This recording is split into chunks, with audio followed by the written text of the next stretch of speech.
This is TLV1.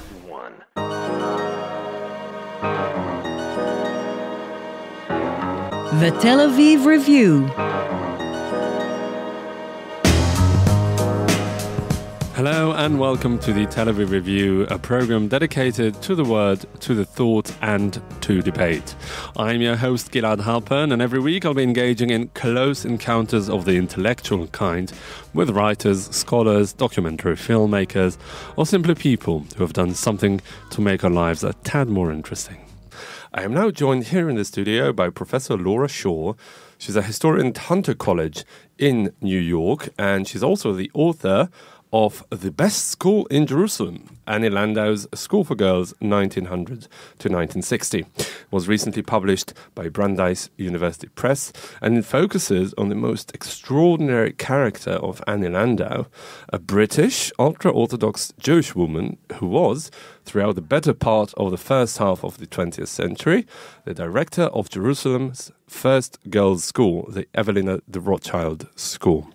Landau was also a high-profile public figure in Jerusalem during one of the most tumultuous periods that the city has known, and it has known many.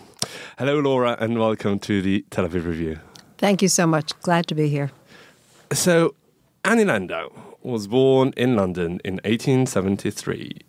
How did she end up in Jerusalem 26 years later, where she spent the rest of her life? Take us through her life story. She was born to an interesting family, very well-educated people. Her father was an autodidact who came from Russia, who had in his library, very atypically, not only Hebrew books of the Bible and religious books, but also of mathematics. And he believed very strongly, as did her mother, that girls should be educated as well as boys. So they sent their daughter to an English elementary school, not a Jewish English elementary school. And all of her Jewish history and Jewish religious education she got at home until she went to Frankfurt, where she studied in high school at the famous Hirsch School for Girls. That school, in essence, became a model for the Evelina de Rothschild School. This one was a Jewish school. It was a Jewish school. It was envisioned as a dual language, German-Hebrew school that devoted as much time to secular subjects as it did to religious subjects. And she came away from that school thinking that this was a wonderful way to teach. Mm-hmm. She went back to London, where she studied education to become a teacher. She had one of the first teacher's licenses granted from the University of London, from Greystock College, and got a job teaching in a branch of the Jews' Free School, the one in Westminster. She taught for a few years, but she was a very ambitious woman, and there was a woman who was the headmistress of of the girls' part of that school already. She was lucky to be noticed by an important member of the Anglo-Jewish Association, Claude Montefiore, who saw her and said she would be a great addition to the Evelina de Rothschild School. The Anglo-Jewish Association was already funding the school. So in 1899, he approached her and asked her if she'd like to teach English in Jerusalem. Without a second's delay, she said, "I'm on the next boat." And she arrived in Jaffa on the next boat, literally. In fact, she got here too soon for the special permission to allow her to disembark and stay in the country to arrive. And she actually spent a few hours in jail before she was able to proceed to Jerusalem. Mm-hmm. When she arrived at the school, she was horrified at what she found.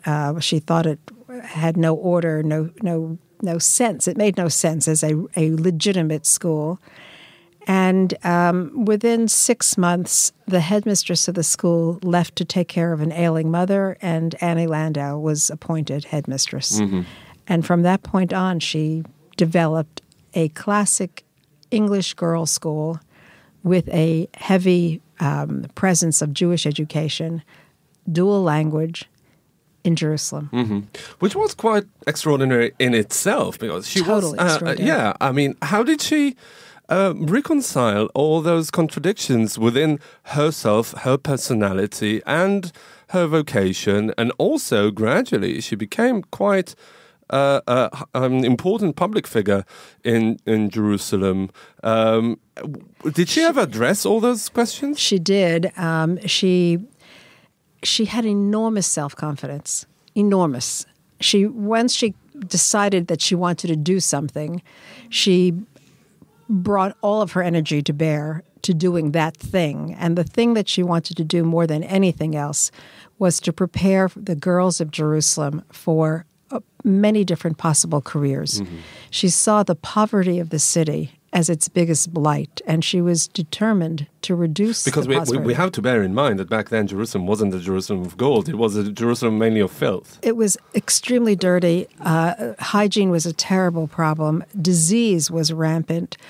The girls used to come, many of the girls would come to school in rags and filthy and diseased. So she had to overcome all of it. But the amazing thing is that she immediately saw from the first days that she was in the school that there was potential here.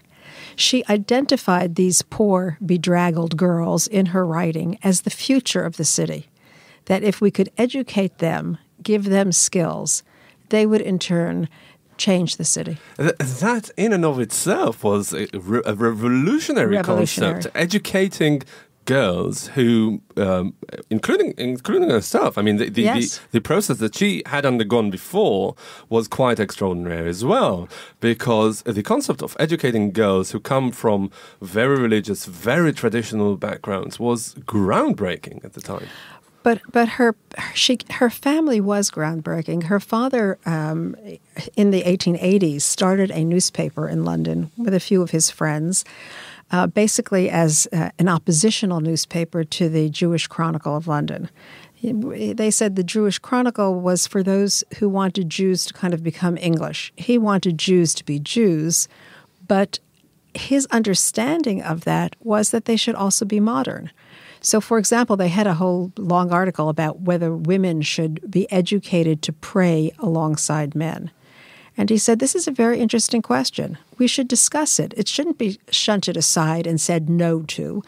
He had a question about whether Jews should look at art. Mm-hmm. And he said, most Orthodox Jews say no. I say, yes, let's look at it and see what we can learn from it. Let's see what we can contribute to. And this is something that Annie Landau was imbued with and brought with her. And brought with her to Jerusalem. And how was she received by the communities in the city? The Ashkenazi community were at first horrified by her and refused to send their daughters to her school, except for the really, really poorest who wanted them to have something to eat, and that would be okay. The Sephardi community was much more welcoming. Neither community thought that educating girls made any sense because they thought they'd marry very young, and by very young I mean 13 and 14, and then proceed to have children of their own. Therefore, what's the point? And she gradually educated them. She recognized that she needed to bring on board... Educated the parents, not the parents, yeah. Mm-hmm. Particularly the mothers. She realized that if she wanted to win the daughters, she had to get the mothers to be on her side. So when they would come to register their daughters, the daughters would often be wearing religious amulets, little things around their neck with little red ribbons. She would cut them off and say, we don't believe in this school. I know you do believe in it. You're going to have to trust me for a while. See if your daughter's health doesn't improve by my methods. Mm-hmm. And she won them over because it worked. Mm-hmm. Let's talk about Annie Landau as a public figure mm-hmm. in Jerusalem. 17 years after she took over the Evelyn at the Rothschild School, yes. The British take Palestine yes. and set up the Mandate government. What was her reaction to that? She was thrilled. She had been exiled by the Turks during the First World War, and she spent most of that time in Alexandria teaching Jewish children who were also in exile. But throughout that time, she was writing to friends in London to send money to the girls whom she knew were starving in Jerusalem. So she was on the first train from Alexandria back to Jerusalem, and she brought with her tremendous amounts of food and clothing to feed her children, basically. Landau never married, never had children. The Evelina girls were her children. And she went directly to Ronald Storrs, the governor of the city, and demanded that he return to her the building that belonged to the Evelina School, which was being used as a hospital. Mm-hmm.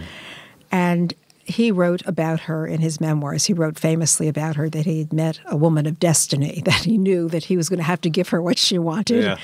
And within a very few months, they reopened, not in the original school, but across the street in a larger facility, the Abyssinian Palace. And Storrs came to the opening. And at the opening, Storrs was invited to come in to a classroom where someone was teaching an English lesson.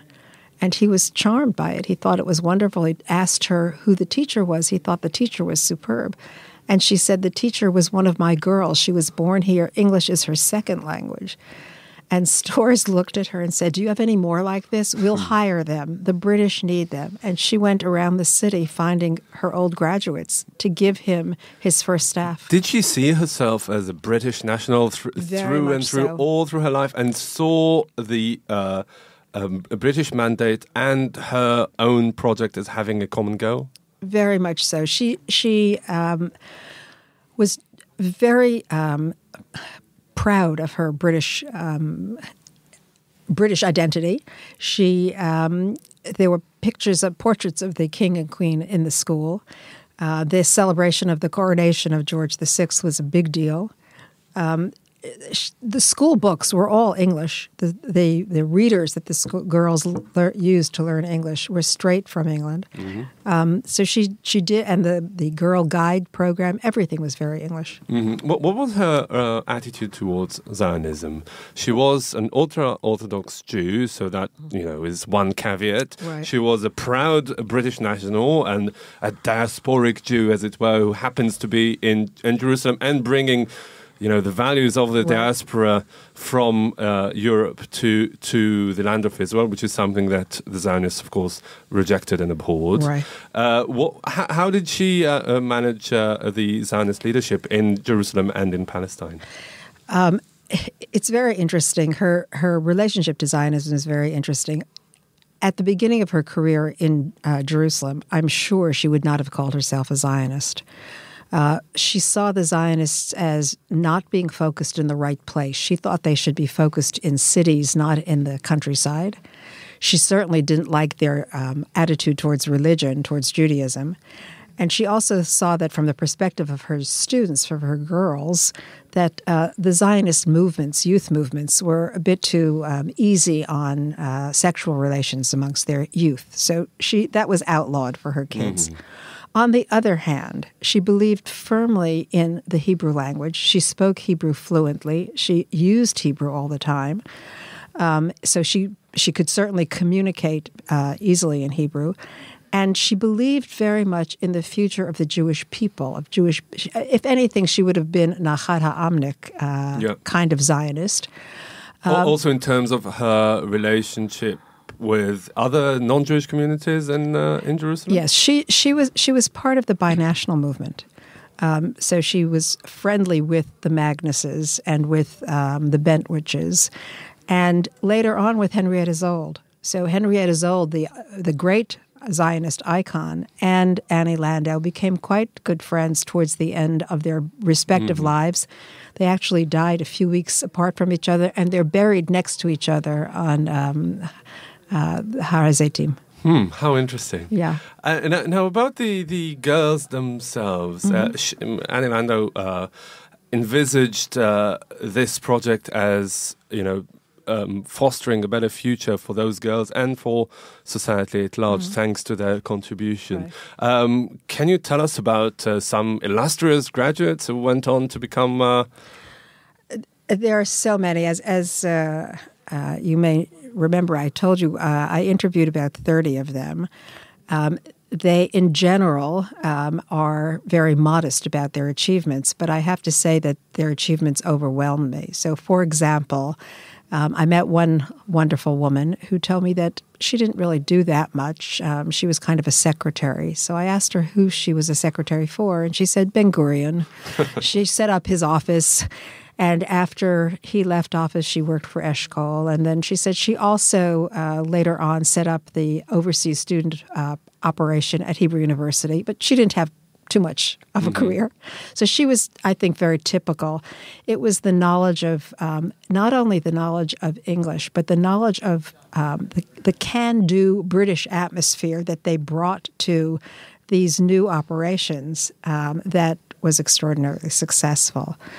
Another wonderful woman was Michal Modai, who was Michal Harel Harrison as a child, came from a very poor Mea Sha'arim family, told me that she never in a million years thought that she would be involved in philanthropy because she thought that philanthropy was something her family got. Yeah. She ended up being the wife of one of the head of the main ministers in this country, and also the head of WITSO. She was the international head of WITSO for many, many years, and she said that Landau explained to her that anyone, poor or rich, could be a philanthropist. You give of your time, and you begin to learn how to give. And she said, as a child, I used to go to volunteer at Hadassah Hospital, and that's how I learned. So I think she's another typical example. What do they say about Annie Landau? They are still in awe of her. They talk very fondly of her. Masha Weingarten and her sister, there were 4 or 5 Weingarten's children, girls, who went to the school, referred to Landau as Marie Antoinette. She was queenly. She had pearls. She stood erect. But she told all of us, they said, we could be just like her. She didn't want to separate herself from the girls. She said, here's a model. You can be this. It's not that hard.